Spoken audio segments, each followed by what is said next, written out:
देखिए latest episodes बिल्कुल ad free.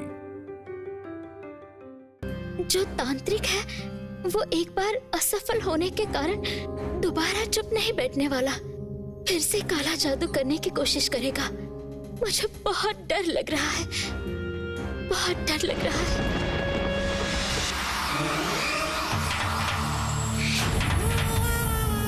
जय मां ललितेश्वरी। आज तक मुझे कोई हरा नहीं पाया है और आज चंद्रदास अब पूरी तरह से मेरे कब्जे में है।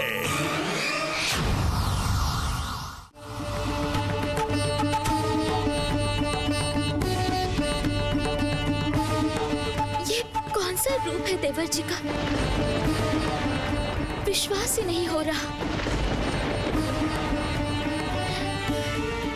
क्या हुआ है कि तुमने खाना फेंक दिया है?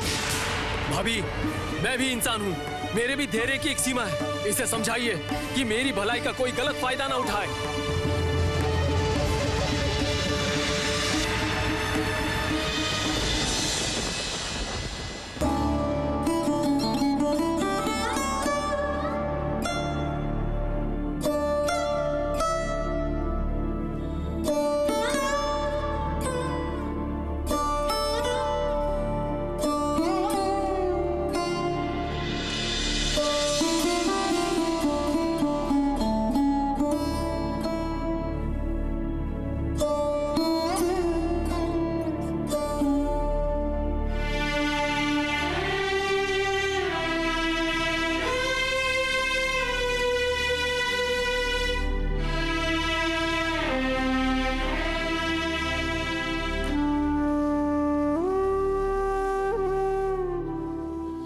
छोटी बहू, उठ जा।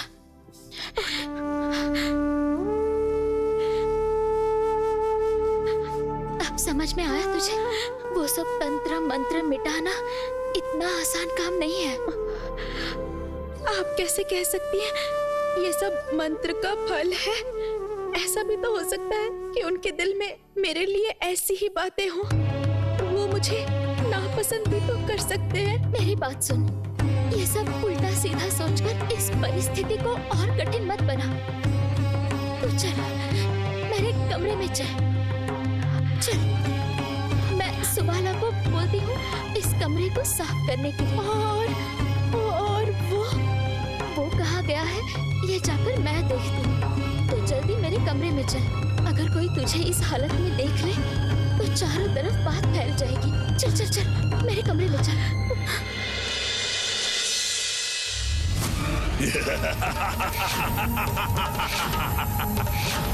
जय मां, जय मां।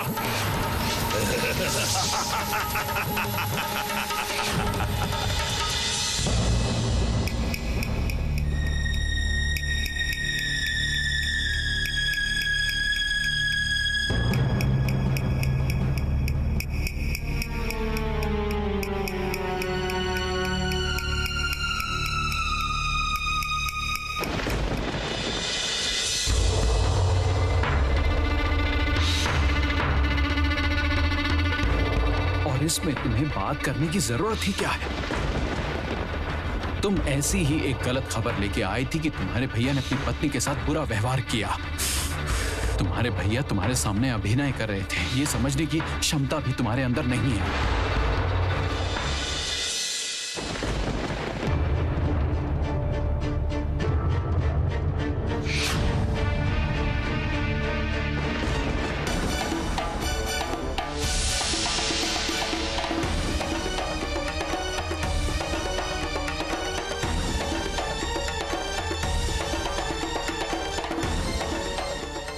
क्या बात है ननद जी, कुछ काम था क्या?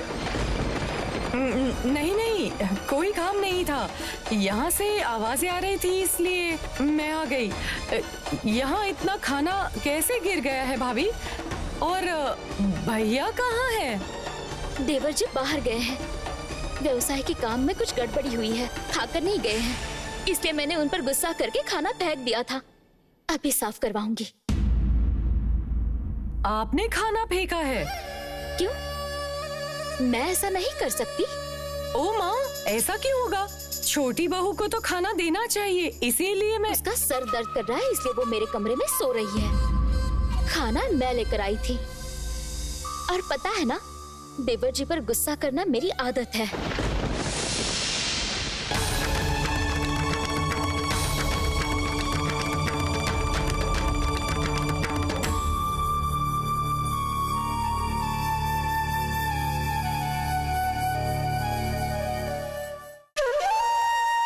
छी रानी, छी।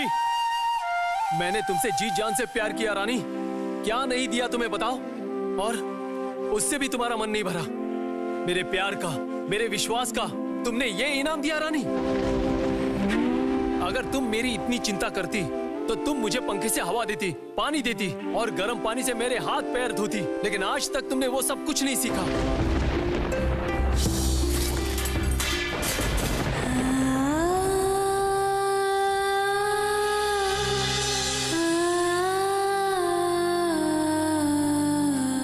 छोटी बहू, छोटी बहू उठ जा और रो मत, उठ जा। मैंने तुझसे कहा था ना, ये काम छोटी ननद जी का ही है। मुझे पता चल गया था। छोटी ननद जी तेरे कमरे में आई थी, क्या हुआ है देखने के लिए। मैं अब तेरी कोई बात नहीं सुनूंगी। मैं अभी माँ के पास जाऊंगी और सब कुछ बताऊंगी। मुझे और अच्छा नहीं लग रहा है। कुछ बुरा होने से पहले ये सब तंत्र मंत्र की बात सबको पता चलनी चाहिए। नहीं दीदी, रहने दीजिए। रहने क्यों दूं? क्यों रहने दूं? तू क्या चाहती है? और सत्यानाश हो? मैंने तुझ पर भरोसा करके सोचा था कि रघुनाथ सब ठीक कर देंगे, लेकिन वो लोग बड़े बड़े तंत्र सिद्ध पुरुष हैं। काली माता की साधना करते हैं, अमावस्या में उसकी पूजा करते हैं। मैंने सुना है तभी मंत्र तंत्र का जोर बहुत बढ़ जाता है। अच्छा दीदी, जो लोग तंत्र मंत्र करते हैं, क्या वही लोग काली माँ की पूजा करते हैं? मुझे ये सब नहीं पता छोटी बहू। जितना सुना है उतना ही बताया है। सुबाला कह रही थी उनके गांव में काली माता की पूजा के वक्त शमशान में बहुत सारे तांत्रिक आते हैं। उन लोगों में बहुत क्षमता है। सिर्फ वही लोग काली माँ की पूजा करते हैं? हम लोग क्यों नहीं कर सकते हैं पूजा? काली माँ अलग है क्या? अरे ओ बुद्धू, जिस घर में जवाहर की मूर्ति प्रतिष्ठित है, उस घर में काली माँ की पूजा हो सकती है क्या? इतना भी नहीं समझती? क्यों?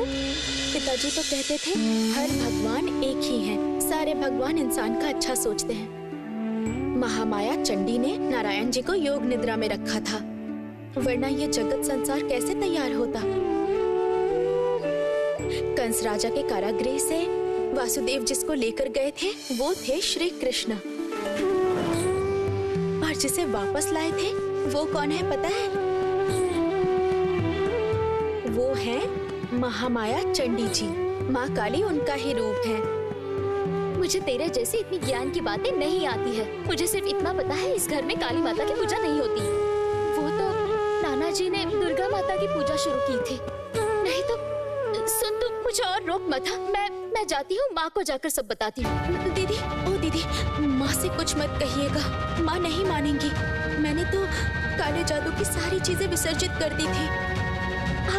आप उन्हें विश्वास कैसे दिलाएंगी कि ये सब काला जादू ही है? मैं तो खुद ही ये विश्वास नहीं कर पा रही हूँ।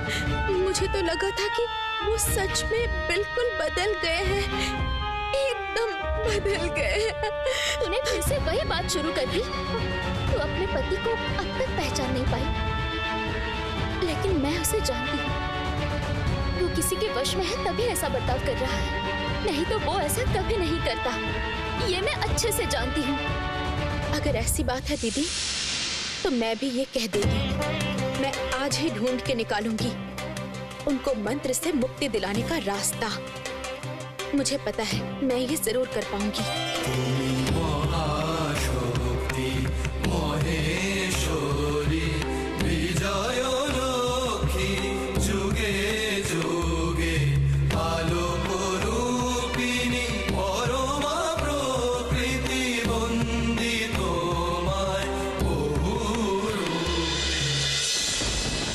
अरे राजचंद्र, अभी तो मुझे निकलना होगा, तो तुम नहीं चल रहे हो? हाँ चलूंगा, तुम जाओ, मैं थोड़ी देर के बाद जाऊंगा।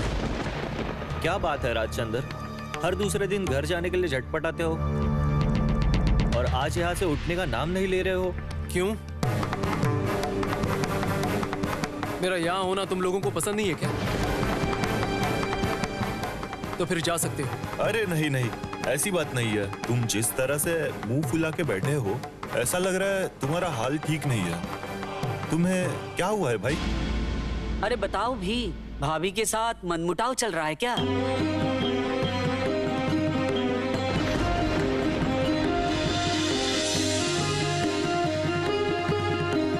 अरे बाप रे, राजचंद्र को अचानक क्या हो गया? छोटा सा मजाक तो किया था, इतना गुस्सा?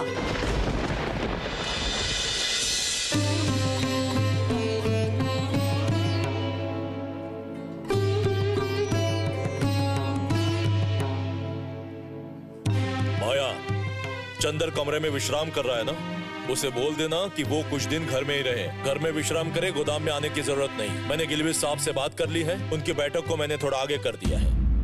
चंदर घर लौट आया है? कहाँ? किसी ने तो मुझे कोई खबर नहीं दी।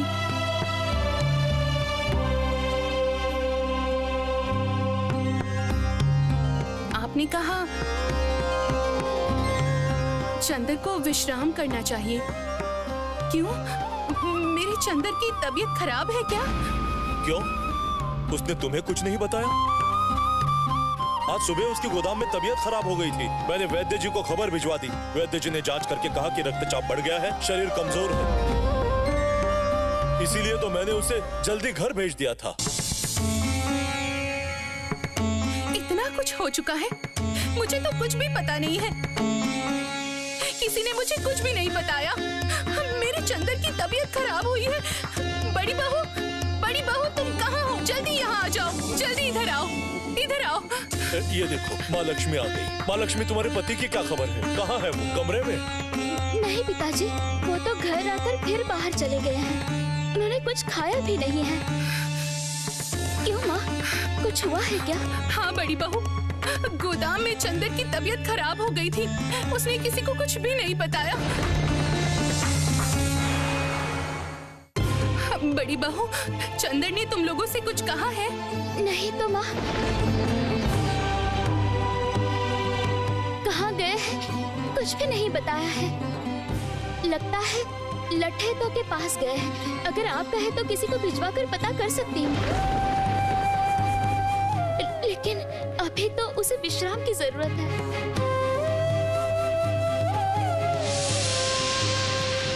अच्छा, इस घर में काली माता की पूजा नहीं हो सकती?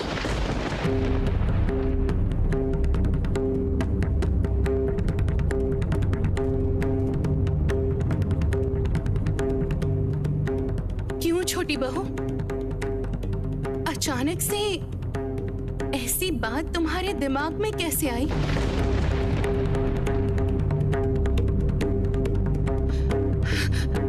क्या तुमने उनको सपने में देखा है छोटी बहू? छोटी बहू, हमारे घर में काली की पूजा नहीं होती बेटी।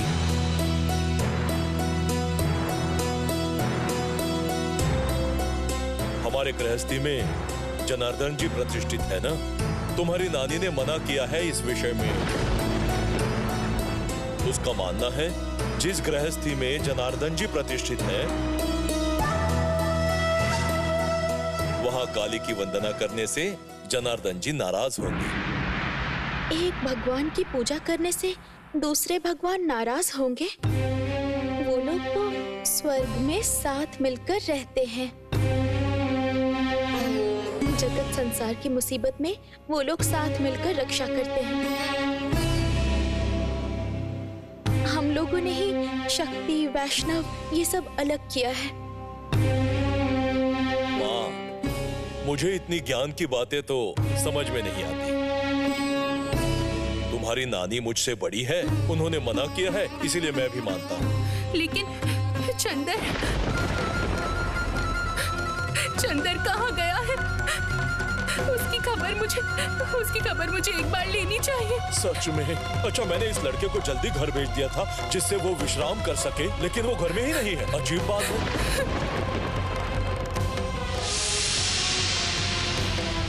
मुझे बहुत चिंता हो रही है। सुनिए ना, रास्ते में मेरे बेटे की तबीयत तो नहीं बिगड़ गई होगी? अब क्या होगा?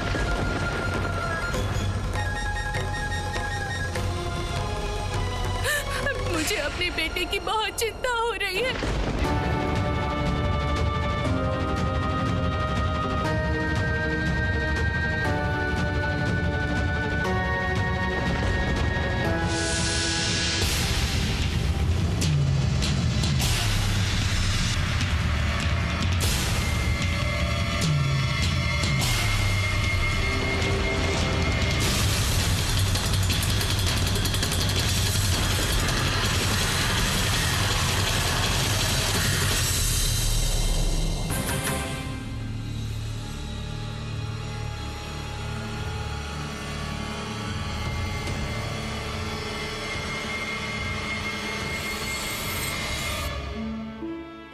इसके बाद भी तुझे संदेह है क्या?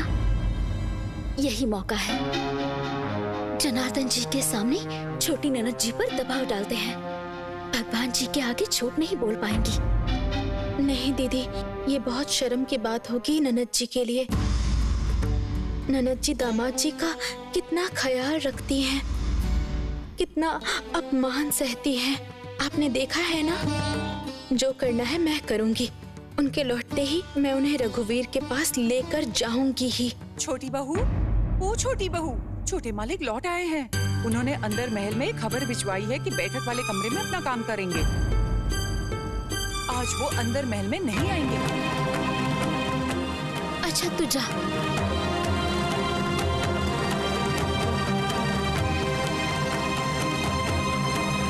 भाई आज अंदर महल में नहीं आएंगे, बैठक के कमरे में काम करेंगे।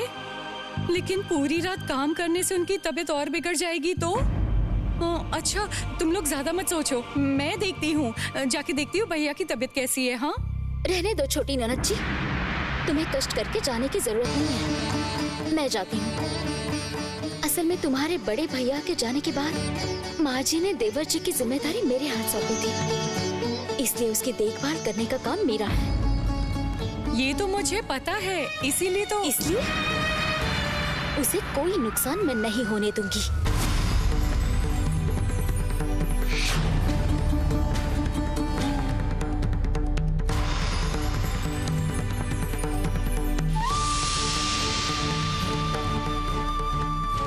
चल छोटी बहू। मैं कहीं नहीं जाऊंगी, आप जाइए दीदी। वो बैठक के कमरे में बैठ के कष्ट झेलेंगे, मैं नहीं देख पाऊंगी। मैं यही बैठी रहूंगी, कहीं नहीं जाऊंगी। देखती हूँ रघुवीर जी मेरी पुकार सुनते हैं या नहीं।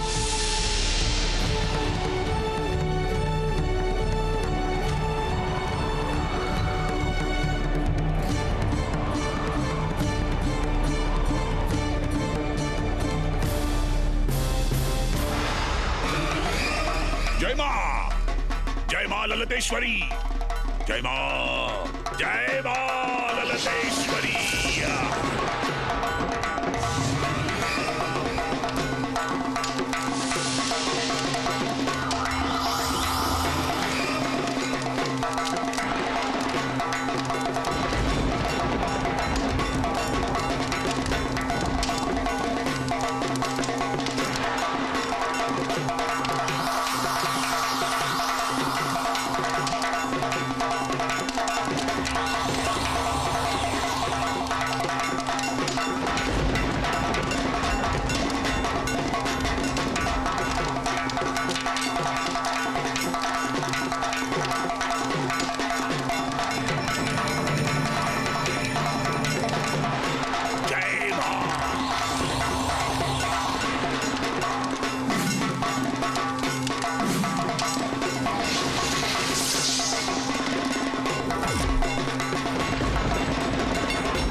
अर्पण करने के लिए क्या तुम गहने लाए हो?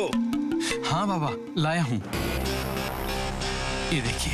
जाओ माँ के चरणों में रख दो।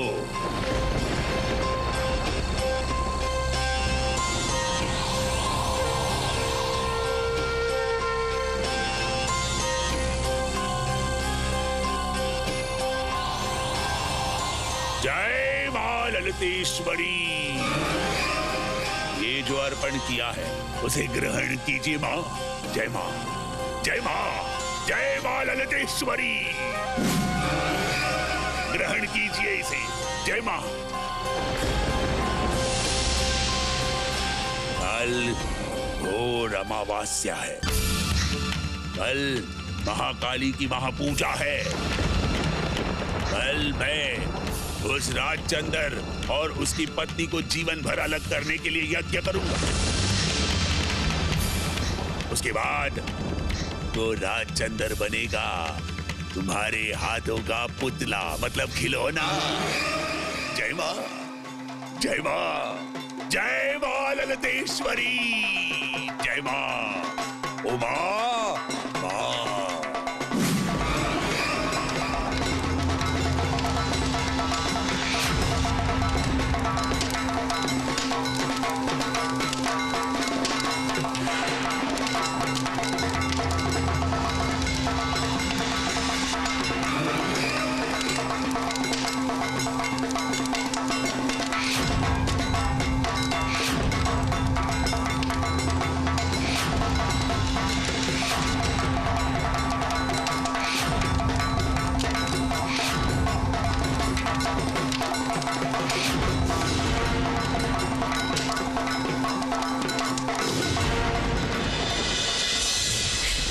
मेरी पुकार सुनिए, सुनिए। अब तक तो आपने सब सुना है। मैं कहीं नहीं जाऊंगी, मैं यहीं बैठी रहूंगी। कब से मैं आपको पुकार रही हूँ रघुवीर, आप मेरी पुकार सुन ही नहीं रहे हैं। क्यों, क्यों रघुवीर, क्यों? ऐसी मुसीबत में आप चुप रहेंगे? पहले तो आप इशारे करते थे, आज तो वो भी नहीं कर रहे हैं। ठीक है, आप मेरी पुकार नहीं सुनेंगे तो मैं यहाँ से कहीं भी नहीं जाऊंगी, पानी भी नहीं पीऊंगी। जवाब दीजिए रघुवीर, जवाब दीजिए आप।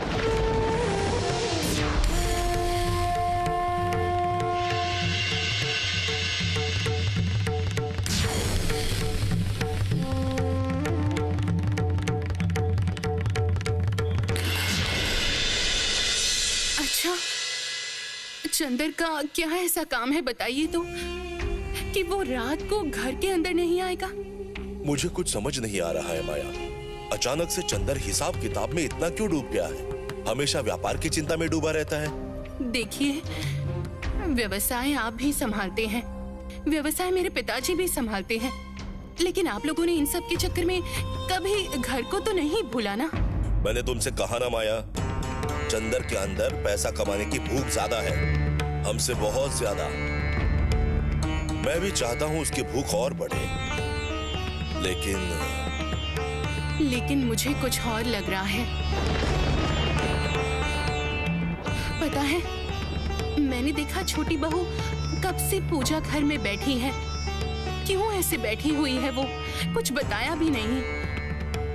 बड़ी बहू ने बताया कि छोटी बहू बहुत उदास है अभी। मुझे तो लगता है कि बड़ी बहू को जरूर कुछ पता होगा, वो जरूर मुझसे कुछ छुपा रही है। अच्छा, चंदर के साथ छोटी बहू का कोई झगड़ा तो नहीं हुआ ना? आप एक बार चंदर के साथ बात कीजिए ना।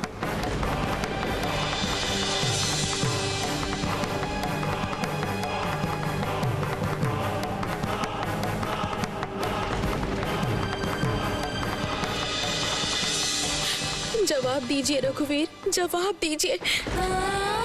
कब से मैं आपके जवाब की राह देख रही हूँ, आप मेरी पुकार सुन ही नहीं रहे हैं। क्यों रघुवीर, क्यों? बोलिए। ऐसी मुसीबत में आप चुपचाप बैठे रहेंगे? पहले तो आप इशारे दिया करते थे, अब तो वो भी नहीं दे रहे हैं। मैं यहाँ से नहीं हिलूंगी, मैं यहीं बैठी रहूंगी, मैं कहीं नहीं जाऊंगी।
मैंने सपने में क्या देखा?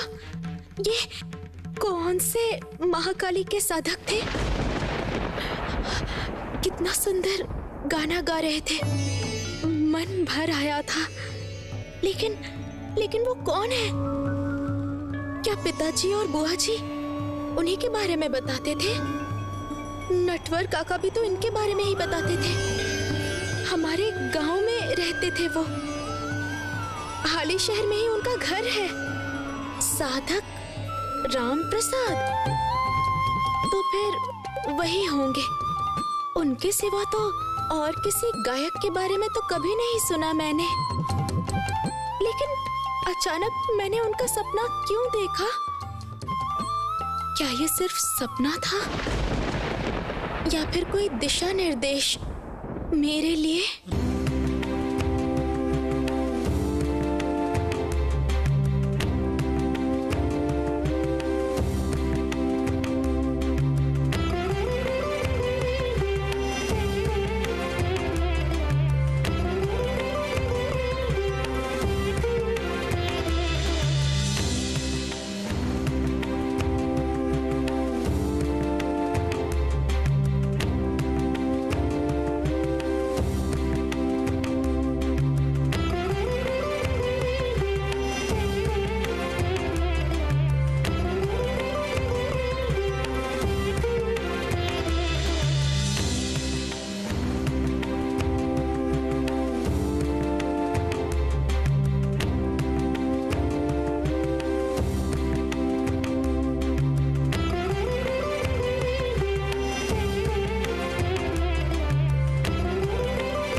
इतनी सुबह सुबह वो कहाँ चले गए? ओ देवर जी उठो, मैंने तुम्हारे लिए चाय नाश्ता बनाया है, खा लो। ये कहाँ गया? मुझे नहीं पता दीदी, कमरे में देखा तो वो नहीं थे। वो नहीं था मतलब?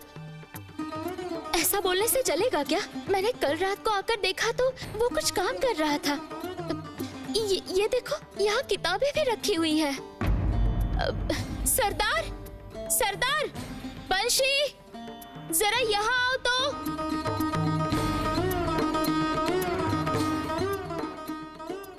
प्रणाम माँ जी। छोटे मालिक कहाँ है? वो तो रात को ही कहीं निकल गए थे। निकल गए? कहाँ निकल गए? कह रहे थे तालू का दर्शन करने जा रहे हैं, वापस कब आएंगे पता नहीं है। और मुझसे कहा कि अंदर जाओ और महल में खबर पहुंचाओ। अच्छा ठीक है, तुम जाओ। जी। इतनी सुबह निकल गया किसी को बिना बताए? ऐसे कैसे हो सकता है? अब क्या करेगी तू?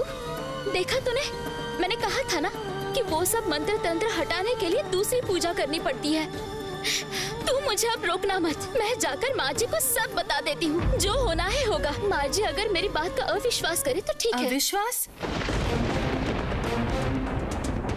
किस बात का अविश्वास बड़ी बहू?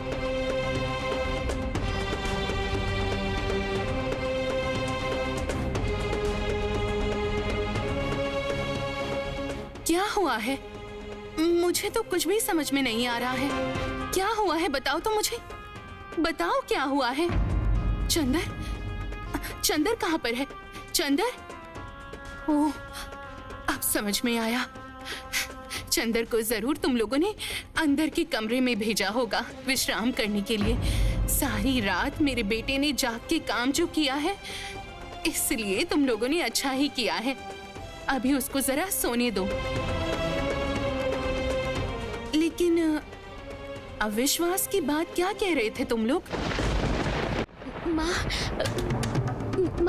देवर जी रात को ही बाहर चले गए हैं तालू का दर्शन के लिए। क्या कहा बड़ी बहू? मेरा बेटा ऐसी हालत में तालू का देखने निकल पड़ा है? उसके पिताजी ने उसे बार बार विश्राम करने को कहा था। उनकी बात नहीं सुनकर ऐसी हालत में बाहर चला गया।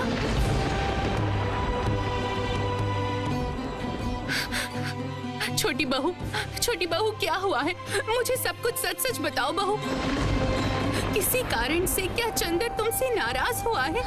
क्या हुआ है छोटी बहू? बताओ मुझे। माँ जी, इन दोनों के बीच में कुछ नहीं हुआ है। मुझे देवर जी ने कहा था कि उन पर काम का दबाव है। व्यवसाय का काम, जमींदारी का काम, सब में ध्यान देना पड़ रहा है। और कल उनकी तबीयत भी कुछ ठीक नहीं लग रही थी माँ जी। बड़ी बहू, तो फिर छोटी बहू ऐसे रो क्यों रही है? किसी के पति के काम का दबाव बढ़ने से उसकी पत्नी ऐसे रोती बिल्कुल नहीं। तुम लोग जरूर मुझसे कुछ छुपा रहे हो, ये मुझे अच्छे से समझ में आ रहा है।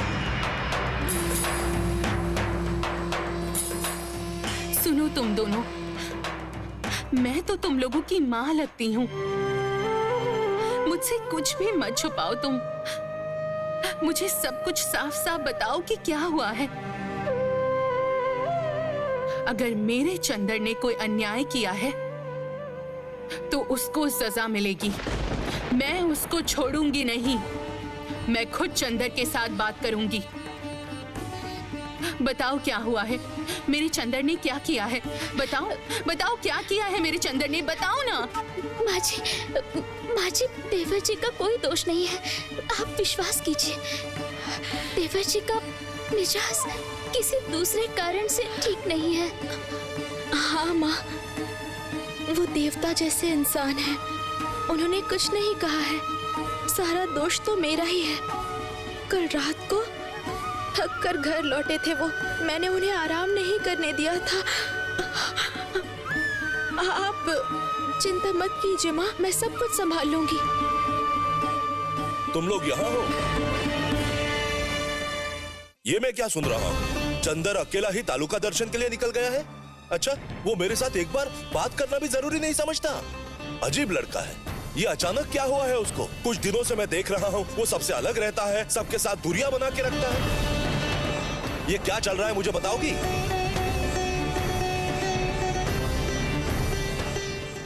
सुनिए ना, आप मेरी बात सुनिए अभी।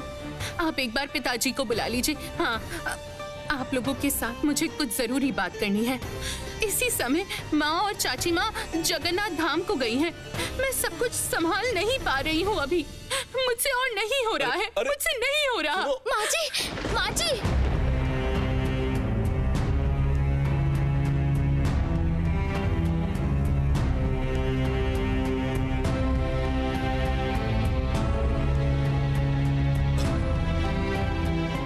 उठो माँ, भला मैं तुम्हें क्या आशीर्वाद दूंगा? तुम तो मेरी परिवार की कल्याणमयी लक्ष्मी हो बहू। छोटी बहू, इस परिवार में किसी भी तरह से तुम्हारा कोई अपमान तो नहीं हुआ है? आप अनुमति देंगे तो मैं एक बार हाली शहर जाना चाहती हूँ।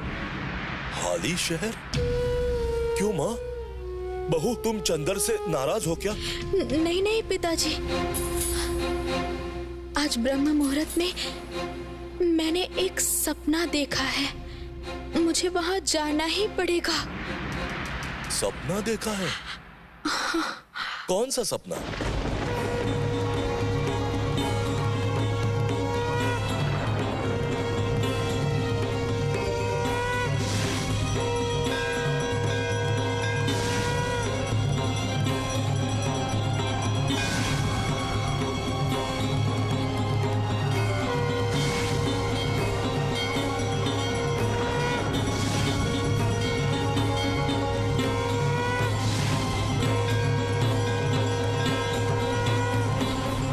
काली पूजा घर की पूजा नहीं है।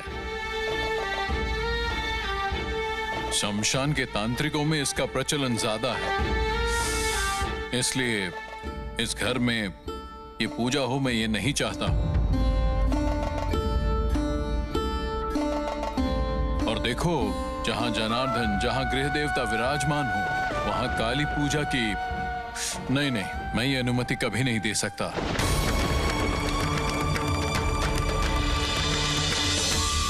महाकाली पूजा घर की पूजा नहीं है।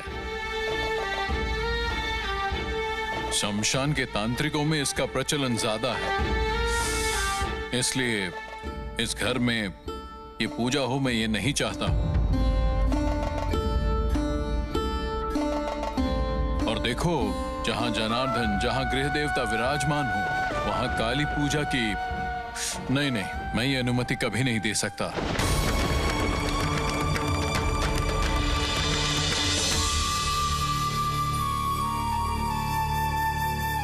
लेकिन ससुर महाशय, बहू ने तो एक सपना देखा है।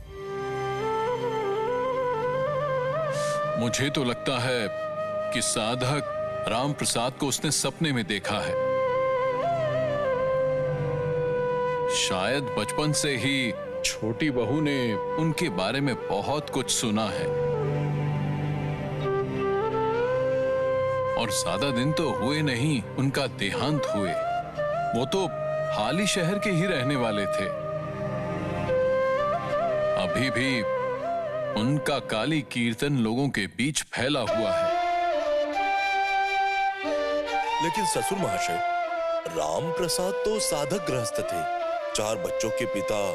वो अपने घर में काली माँ की साधना करते थे। गृहस्थ तो थे, लेकिन वो तंत्र की साधना भी करते थे, तंत्र साधक थे। सच कहूं तो एक बात बताऊं, ऐसी ऐश्वर्य क्षमता 1000 लोगों में से 1-2 में ही पाई जाती है। इसीलिए शायद राम प्रसाद के घर की बात करते ही लोगों का सर आदर से झुक जाता है, श्रद्धा से भर जाता है। जानते हो प्रीतराम, वो जो घर की जमीन है उसके आसपास पंचमुंडी की जमीन है। वो दी थी साबल्य चौधरी के पूर्वज तंत्र साधक श्री रामकृष्ण राय चौधरी की बहू सुभद्रा देवी को। एक और बात पता है प्रीतराम, छोटी बहू अब दास वंश की कुलवधू है। उसके लिए उस तंत्र साधना की जगह महाकाली की पूजा करना तुम्हारी सासू माँ ये किसी भी हाल में नहीं मानेगी। लेकिन पिताजी,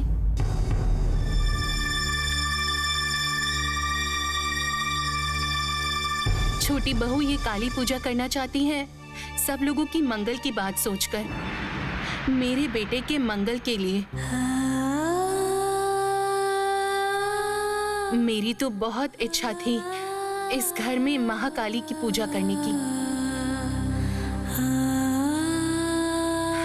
लेकिन आपकी और माँ की आपत्ति है, इसलिए इस घर में पूजा रहने दीजिए।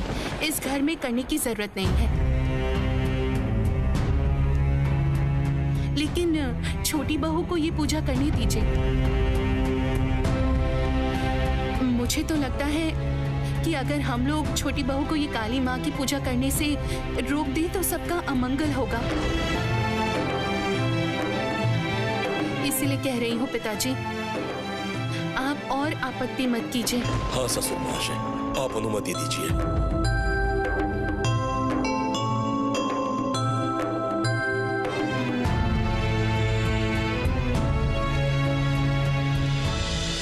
छोटी बहू,